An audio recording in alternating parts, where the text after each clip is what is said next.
نبی کے دین پہ مٹنے کی بات کرتے ہو، حسین جیسا کلیجا۔ بسم الله الرحمن الرحيم. سيقول لك المخلفون من الأعراب شغلتنا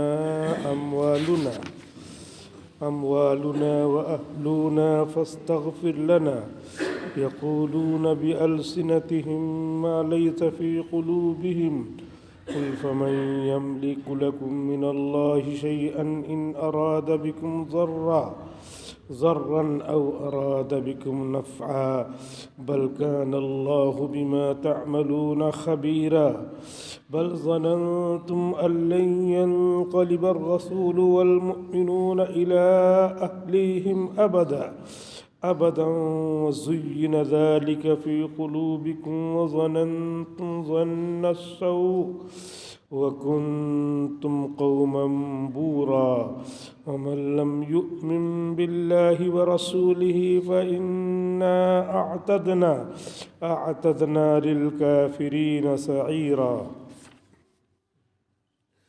سيقول المخلفون من الأعراب، ان قریب آپ سے کہیں گے اے نبی علیہ السلام، وہ لوگ جو دیہات میں رہتے ہیں اور جنگ سے غزوے سے پیچھے رہ گئے ہیں، عذر کرتے ہوئے شغلتنا اموالنا واہلونا، ہمارے بال بچوں نے اور ہمارے مال نے، ہماری جائیداد نے ہم کو غزوے میں جانے سے مشغول رکھا، جس کی وجہ سے ہم نہیں جا سکے، یہ ہمارا گناہ ہو گیا۔ فاستغفر لنا، تو آپ ہمارے لیے گناہوں کی معافی اللہ سے طلب کر دیجئے۔ یقولون بألسنتهم ما لیس فی قلوبہم، اللہ رب العزت فرماتے ہیں کہ یہ لوگ منافقین ہیں، یہ اپنی زبان سے جو کہہ رہے ہیں وہ ان کے دل میں بالکل نہیں ہے، اوپر سے نفاق کی بنیاد پر کہہ رہے ہیں۔ قل فمن يملك لكم من الله شيئا إن أراد بكم ضرا أو أراد بكم نفعا، اے نبی علیہ السلام، آپ ان منافقین سے کہہ دیجئے کہ اللہ کی طرف سے جب عذاب آئے گا تو کون ہوگا جو تمہارے لیے اللہ کے عذاب سے روکنے کا مالک ہوگا؟ اگر اللہ تعالیٰ تمہارے ساتھ تمہارے اوپر نقصان بھیجنا چاہے تو کوئی نہیں بچا سکتا۔ او اراد بکم نفعا، یا اللہ تعالیٰ تمہارے ساتھ نفع کا ارادہ کرے تو کوئی نفع پہنچانے سے بھی نہیں روک سکتا۔ بل کان اللہ بما تعملون خبیرا، بلکہ سچی بات یہ ہے کہ اللہ تعالیٰ تمہاری ایک ایک عمل کی، ایک ایک حرکت کی، تمہاری چلت اور فرت کی خبر رکھ رہا ہے۔ بل ظننتم ان لن ينقلب الرسول والمؤمنون الى اہلیہم ابدا، بلکہ تم لوگوں نے یہ خیال کر لیا تھا کہ یہ رسول اور یہ ایمان والے جو مکہ جا رہے ہیں عمرہ کرنے، وہ اپنے گھر والوں کی طرف واپس ہرگز نہیں لوٹیں گے، مکہ والے ان کو آنے نہیں دیں گے۔ وَزُيِّنَ ذَلِكَ فِي قُلُوبِكُمْ، اور یہ بات تمہارے دل میں بہت اچھی تم کو لگ رہی تھی۔ وَظَنَنْتُمْ ظَنَّ السَّوْءِ، اور بھی طرح طرح کے برے برے خیالات تم مسلمانوں کے ساتھ کر رہے تھے جو مدینے سے حضور کے ساتھ مکہ عمرے کے لیے جا رہے تھے۔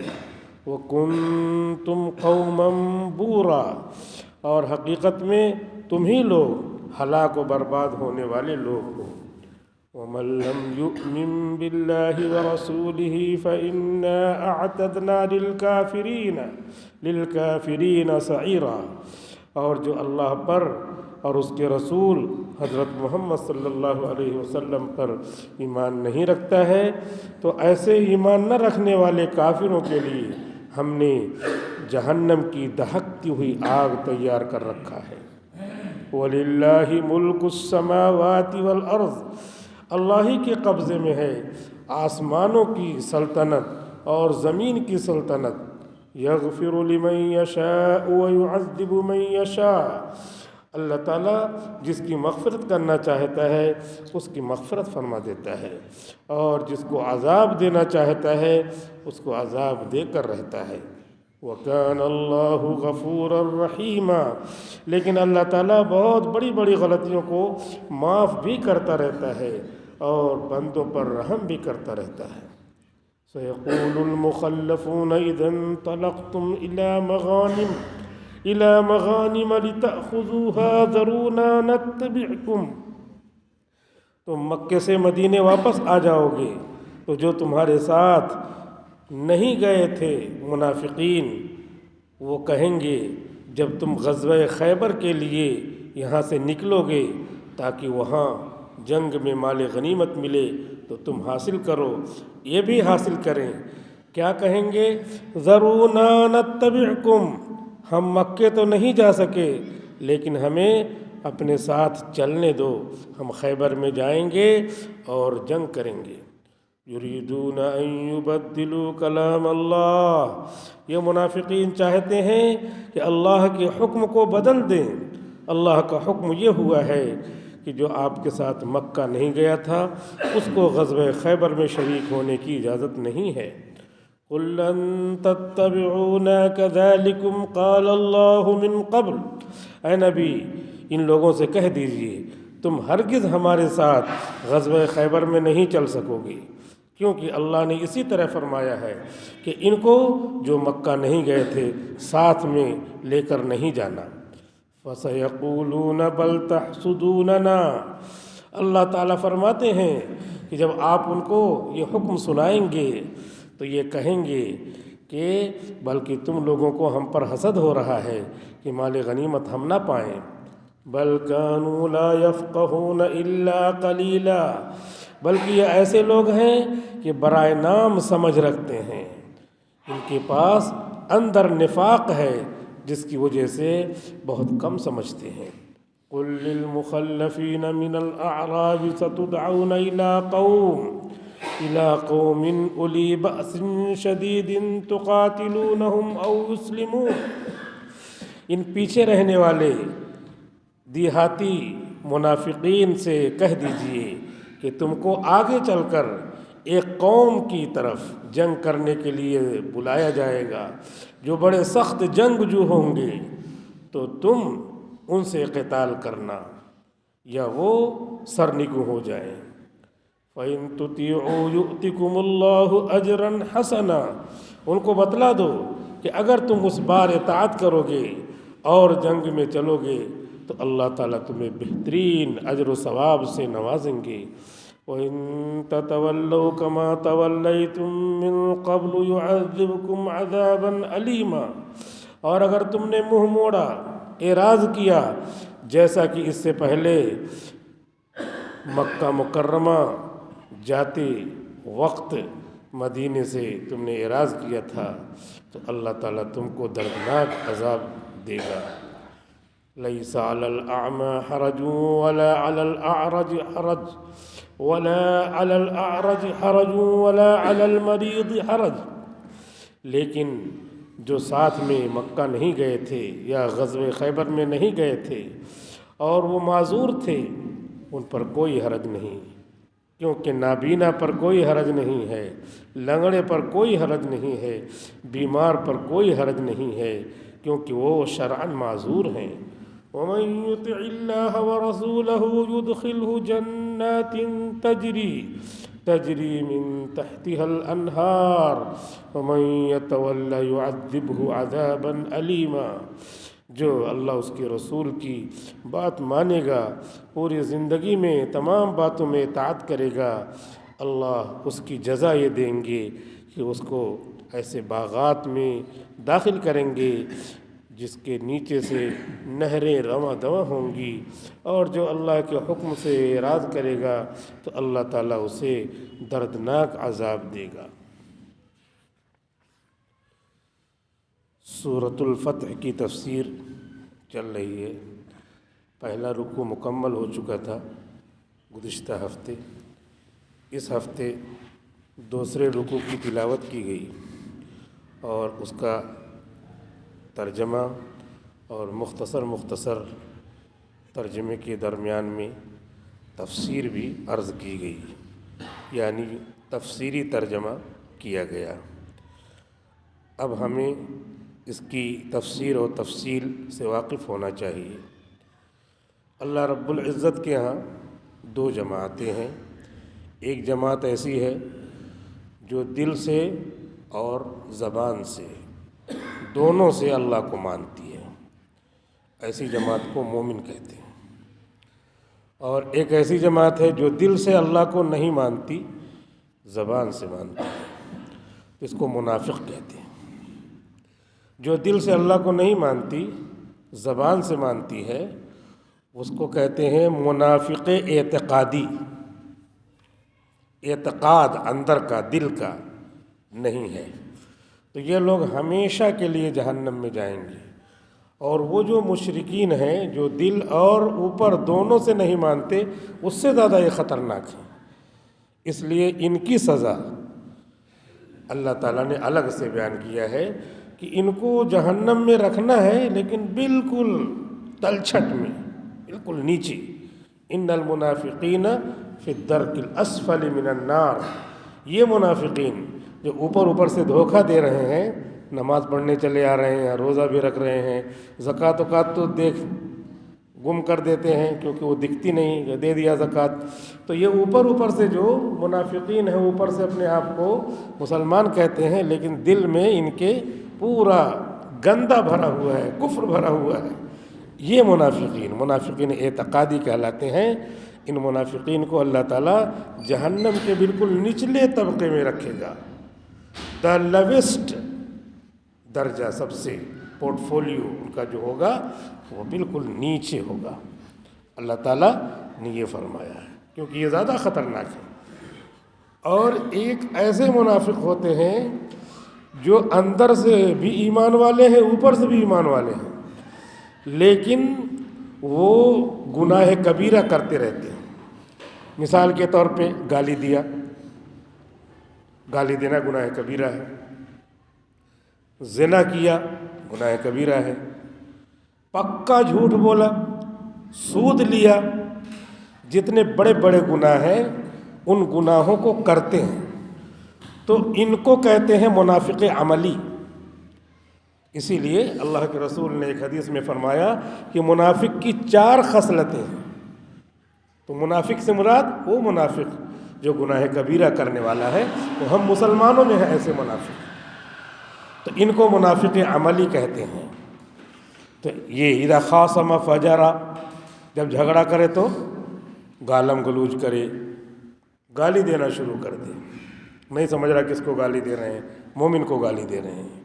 مومن کا اتنا بڑا درجہ ہے، اللہ کے رسول نے ارشاد فرمایا کہ مومن کو کوئی قتل کرے اور خانہ کعبہ کو کوئی گرا دے، تو خانہ کعبہ کو ڈھانے کا جو گناہ ہے وہ، اور مومن کو قتل کرنے کا جو گناہ ہے وہ، دونوں کو تولیں گے تو مومن کو قتل کرنے کا گناہ اس سے زیادہ ہے، مومن کو مار ڈالنے کا گناہ اس سے زیادہ ہے، خانہ کعبہ کو گرانے سے بھی زیادہ مومن کا کو مار ڈالنے کا، قتل کرنے کا گناہ ہے۔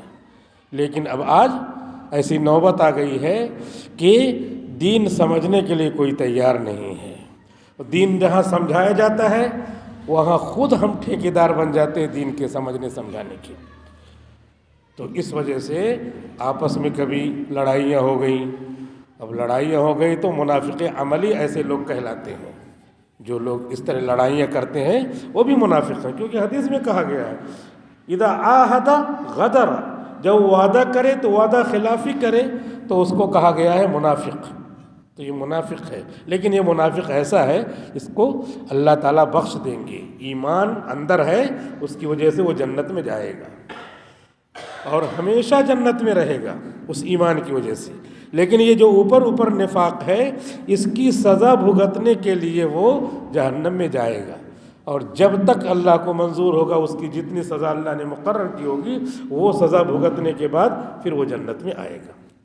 لیکن اب وہ جہنم میں جانا، اس کی سزا بھگتنا، اور اس کی سزا کتنا برداشت کر سکتے ہیں؟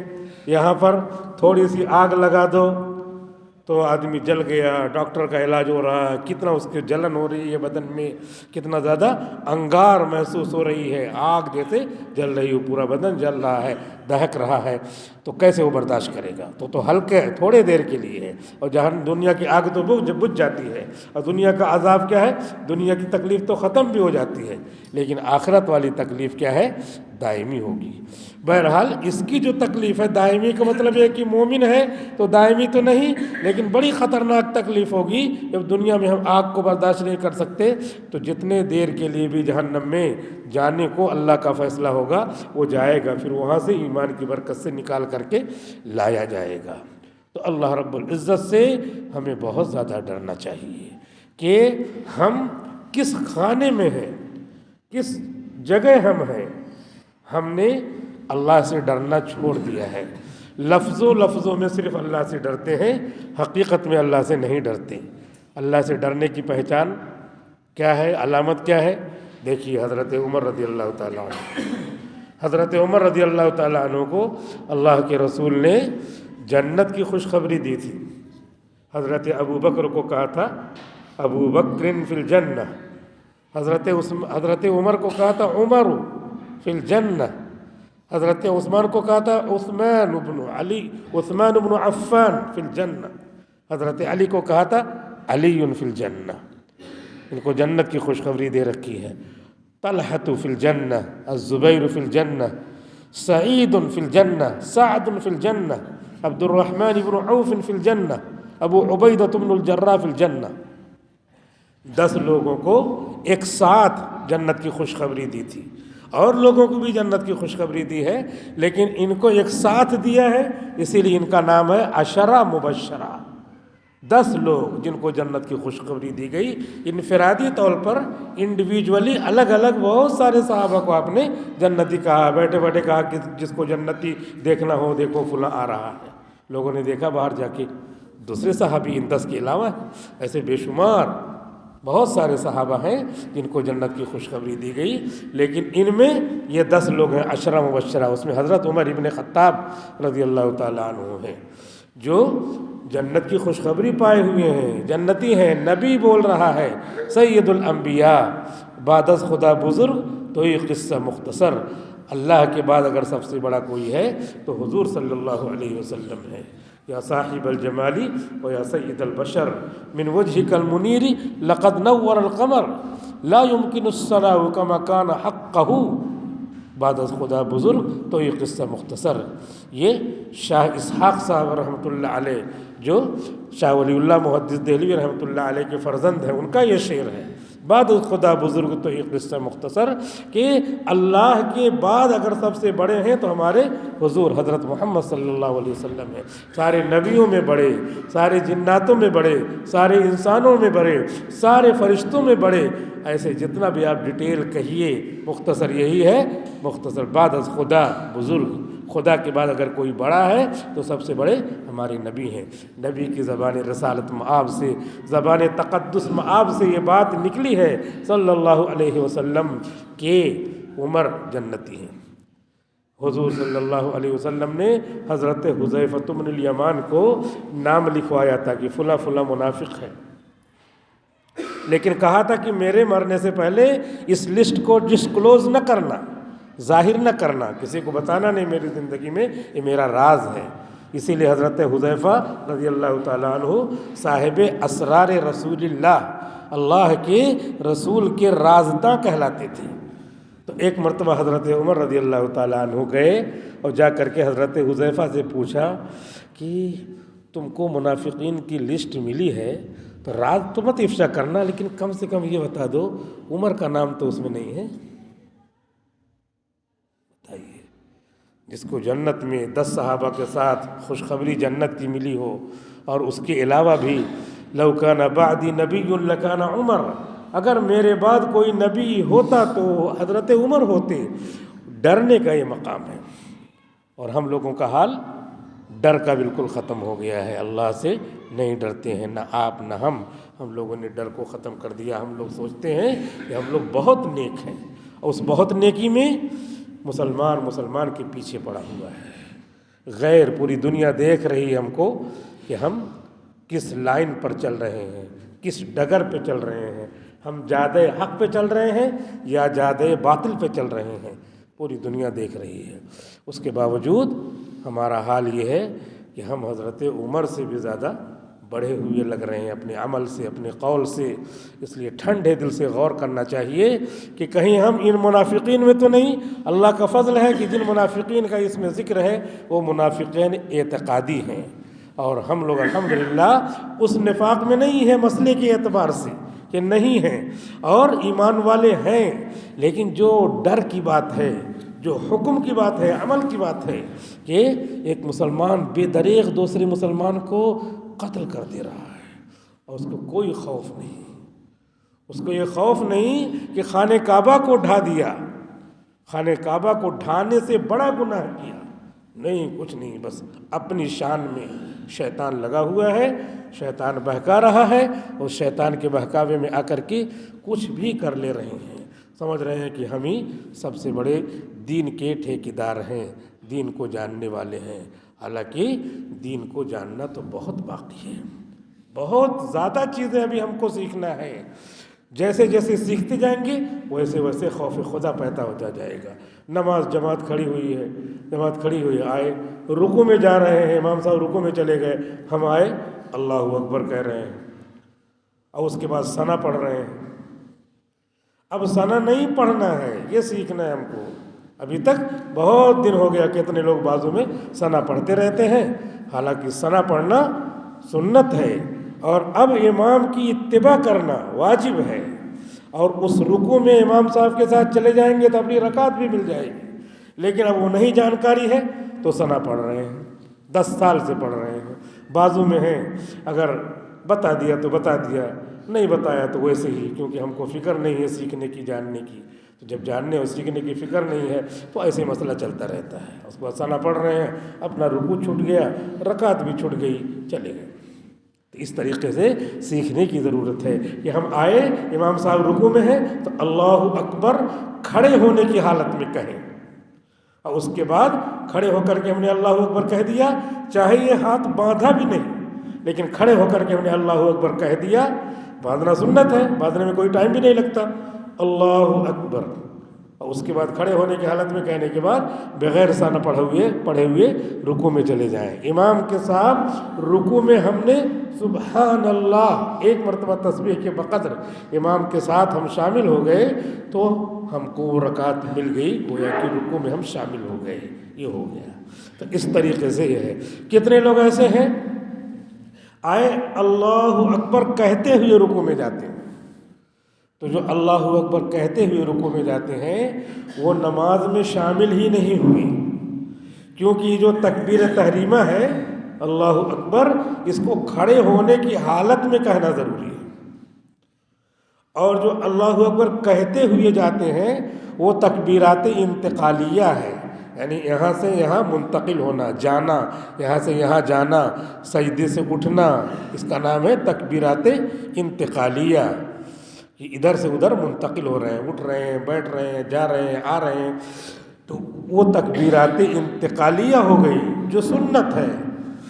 اور تکبیر تحریمہ نماز میں داخل ہونے کے لیے ایڈمیشن فیس ہے، تو تھوڑا بے ادبی بھی ہو رہی ہے، نہیں کہنا چاہیے، لیکن سمجھانے کے لیے کہ جیسے ہم نماز میں داخل ہوں تو اس کے کہے بغیر داخل نہیں ہو سکتے، تکبیر تحریمہ وہ فرض ہے، وہ نماز سے باہر کہو یا اندر کہو. بعض علماء نے کہا شرط ہے کیونکہ وہ ابھی نماز شروع کر رہے ہیں، تو شرط جو ہے اس عمل سے، اس فریضے سے باہر مانی جاتی ہے. بعض کہتے ہیں کہ نماز شروع یہیں سے ہو رہی ہے تو اس کے اندر ہے، یہ اندر ہو باہر ہو جو بھی ہو، لیکن اس کا درجہ اتنا بڑا ہے کہ اس کو کھڑے کھڑے کہنا ضروری ہے. اب اس کے بعد آ گئے نماز میں شامل ہو گئے. کبھی جو ہے دوسری رکعت میں امام کے ساتھ آ کے شامل ہو رہے ہیں، تو اب مغرب کی نماز میں قرأت ہو رہی ہے، ظہر کی کیا کہتے ہیں عشاء کی نماز میں قرأت ہو رہی ہے، فجر کی نماز میں قرأت ہو رہی ہے، تو اب اللہ اکبر کہنے کے بعد کچھ نہیں پڑھنا ہے. اللہ اکبر کہہ لیا، اب کچھ نہیں پڑھنا ہے جب قرأت ہو رہی ہو. یہ سب سیکھنا ہے، تب خوف خدا پیدا ہوتا ہے. کیا کیا چیزیں ہیں یہ نہیں پڑھنا ہے اب کچھ، کیونکہ قرأت ہو رہی ہے. تو دوسری رکعت میں جن نمازوں میں امام صاحب قرأت پڑھ رہے ہیں، سنائی دے رہی ہے، ہو تو رہی قرأت ہر بار، لیکن دوسری رکعت میں قرأت سنائی دے رہی ہے، جہری نماز ہو رہی ہے، تو اب ہم کو اللہ اکبر کہہ کے کھڑے رہنا ہے. ان کا جو کچھ فرمان ہے، جو کچھ زبان سے ادا کر رہے ہیں، تلاوت ہو رہی ہے، اس کو سننا ہے، پڑھنا کچھ نہیں ہے. اور اگر ظہر کی نماز ہے، عصر کی نماز ہے اور دوسری رکعت میں شامل ہو رہے ہیں اللہ اکبر، تو بھی نہیں کچھ پڑھنا ہے اللہ اکبر کہنے کے بعد دوسری رکعت میں. اب پہلی رکعت میں اگر شامل ہو رہے ہیں تو رکوع میں جانے سے پہلے پہلے امام صاحب تو پڑھ رہے ہیں جو کچھ ان کو پڑھنا، ہم کو سنائی نہیں دے رہا ہے، لیکن ہم کو ثنا پڑھنے کی اجازت ہے، ہم ثنا پڑھیں گے. ظہر کی نماز میں پہلی رکعت میں آ گئے لیکن ایک دم شروع میں نہیں آئے، ابھی امام صاحب رکوع میں نہیں گئے، ہم نے آ کر کے اللہ اکبر کہا. امام صاحب اپنا آہستہ آہستہ پڑھ رہے ہیں، قرأت کر رہے ہیں، لیکن ہم ان کی قرأت نہیں سن رہے ہیں، تو ہم کو ثنا پڑھنا ہے، ثنا پڑھنا ہے، سری نماز میں ثنا پڑھنا ہے. تو ایسے دھیرے دھیرے بہت ساری باتیں ہیں جو ہم کو پیش آتی ہیں، پیش آنے پر فوراً اس کو پوچھنا چاہیے، کیونکہ دین کا ایک مسئلہ 100 رکعت نفل پڑھنے سے افضل ہے. اب وہ معلوم ہو گیا دینے والا اللہ ہے، ہمیں سوچ رہے پتہ نہیں ہے یا نہیں ہے، اور اس سے بڑا بڑا کام کر دے رہے ہیں ہم پتہ لگا کر کے، نہیں ان کو مارو ختم کرو یہ ہمارے خلاف ہے. بتاؤ یہ مسئلہ بغیر جانے بوجھے کر لیتے ہیں، اور یہ اس کے بارے میں کچھ پتہ نہیں کرتے، اور پتہ ہے بھی کہ ایک مسئلہ جان جانا چاہے اس پر عمل نہ بھی ہو تب بھی 100 رکعت نفل پڑھنے سے افضل ہے. اس کو نہیں کریں گے، نہیں پوچھیں گے، علماء سے کوئی ربط نہیں رکھیں گے، خود ہی عالم بن جائیں گے. یہ سب صورتحال امت کی ہے، اس پر امت کے حال پر رونا آتا ہے، لیکن بھائی اپنے ہی ہیں، اس لیے اس کو رو دھو کر کریں گے کیا.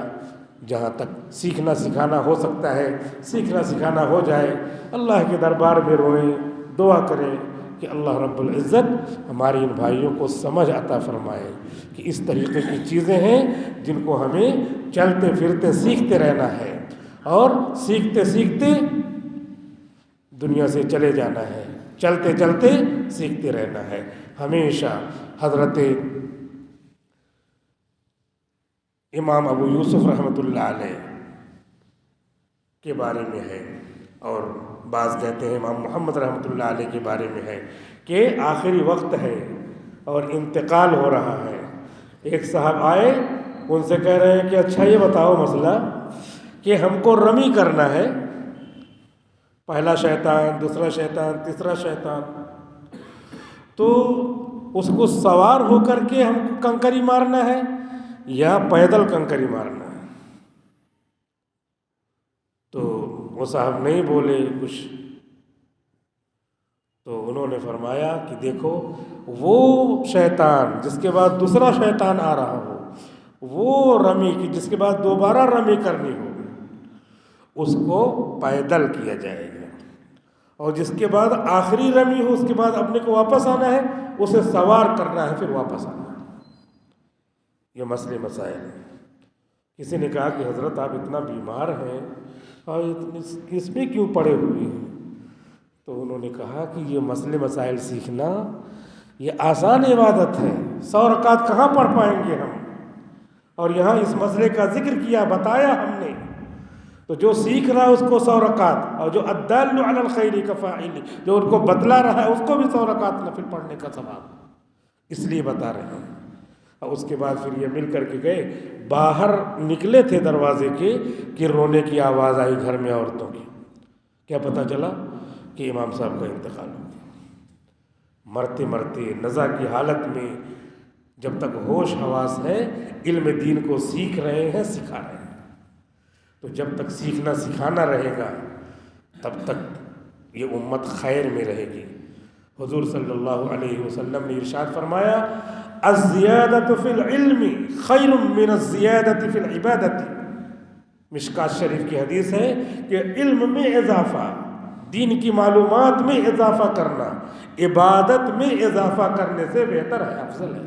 یہ مشکات شریف کی باقاعدہ حدیث ہے کہ الزیادۃ فی العلم خیر من الزیادۃ فی العبادۃ، کہ عبادت میں اضافہ ذاتی سے بہتر ہے معلومات میں، علم میں اضافہ۔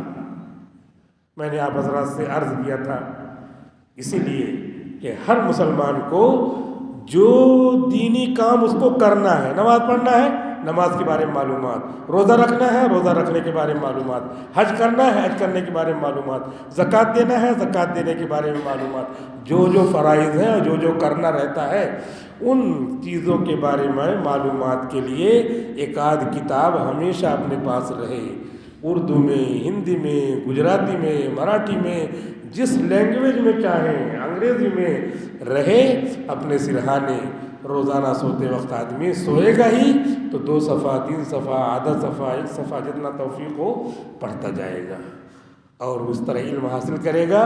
تو حدیث شریف میں آتا ہے جو علم حاصل کرنے کے راستے میں، جو علم کرنے کے راستے میں مر گیا تو اسے اللہ تعالیٰ عالم بن کر کے اٹھائے، اور عالم بن کر کے اس کو اٹھایا جا رہا۔ عالم کا درجہ کتنا اونچا ہے کہ اس کو اللہ تعالیٰ VVIPs بنائیں گے، سفارش کرنے والا، کہ یہ جو ہے باقاعدہ اللہ تعالیٰ کے یہاں سفارش کرنے والا اس کو بنایا جائے گا، اجازت دے گا اللہ تعالیٰ، سفارش کرے گا۔ یہ جیسے شہید کو سفارش کرنے کا موقع دیں گے، ایسے عالم کو بھی موقع دیں گے سفارش کرنے کا۔ اتنا بڑا درجہ، تو یہ درجہ ایسے آدمی حاصل کرے۔ پڑھنا پڑھانا تو ایک دم ختم ہی ہو گیا ہے، کوئی پڑھتا ہی نہیں، کوئی سب جانکار ہو گئے ہیں، ہر آدمی جانکار ہو گیا ہے۔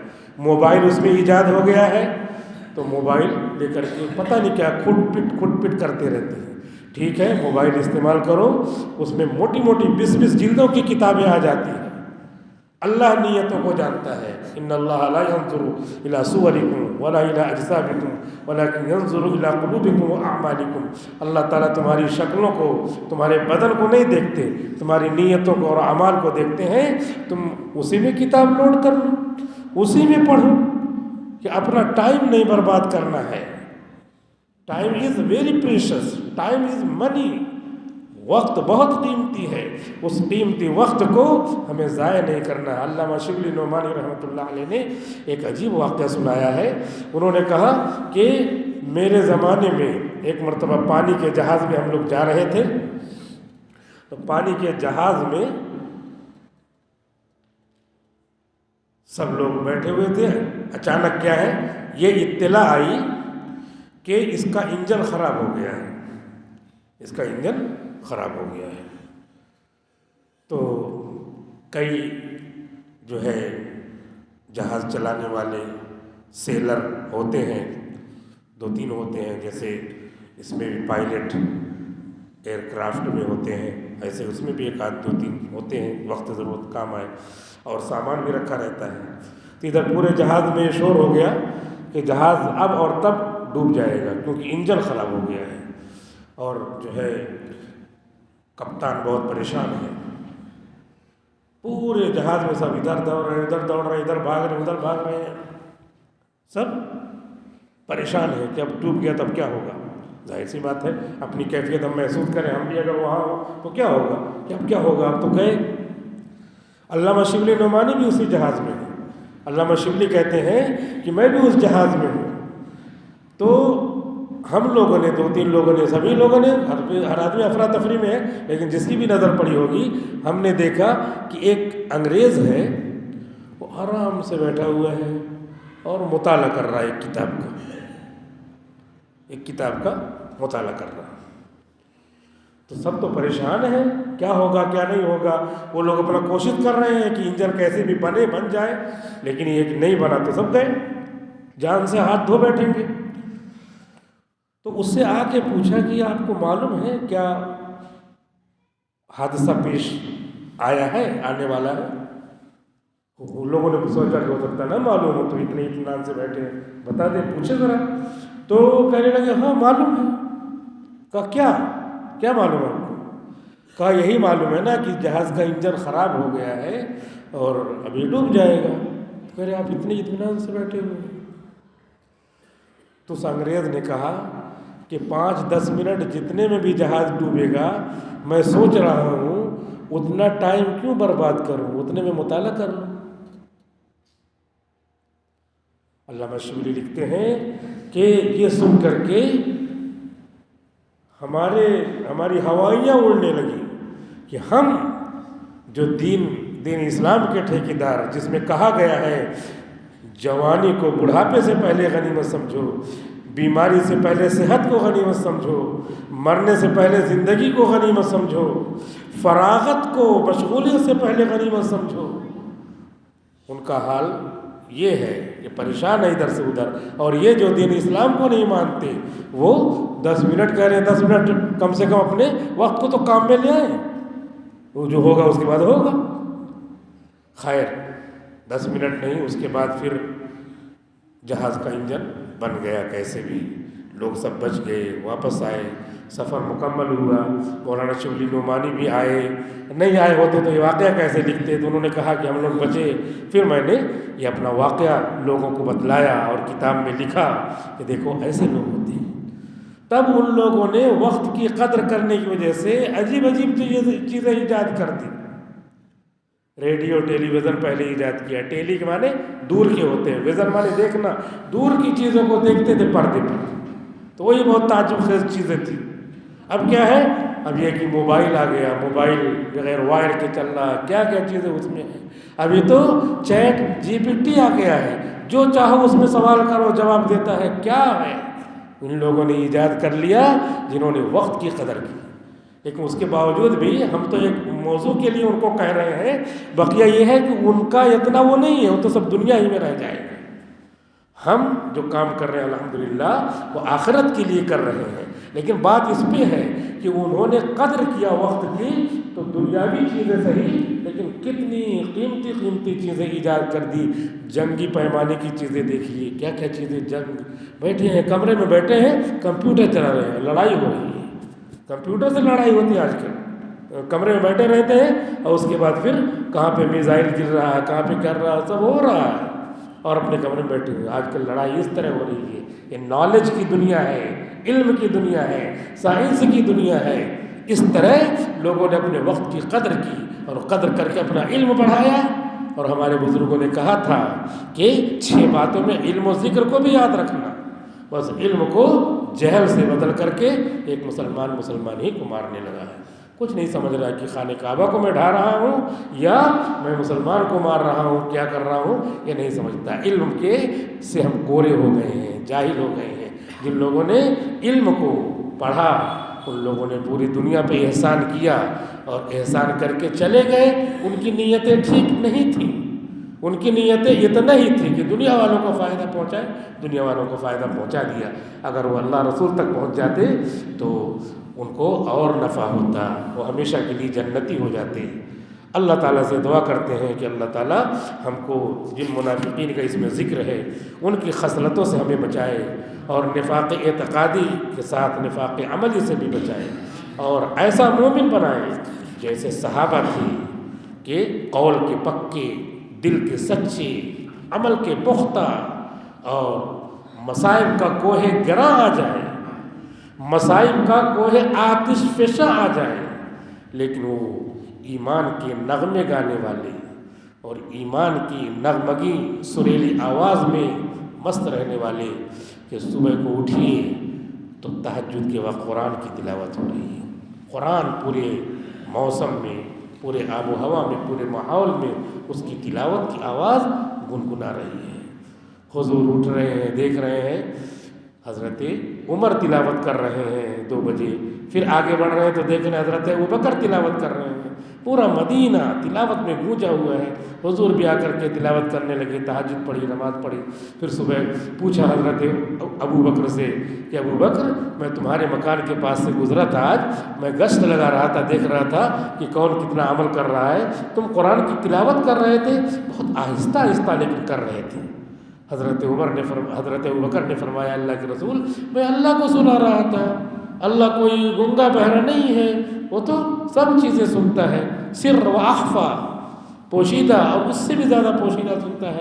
حضرت عمر سے پوچھا کہ عمر میں تمہارے مکان کے پاس سے بھی گزرا تھا، تمہارے مکان سے تو بڑے زور زور قرآن کی تلاوت کی آواز آ رہی تھی، کیوں ایسا؟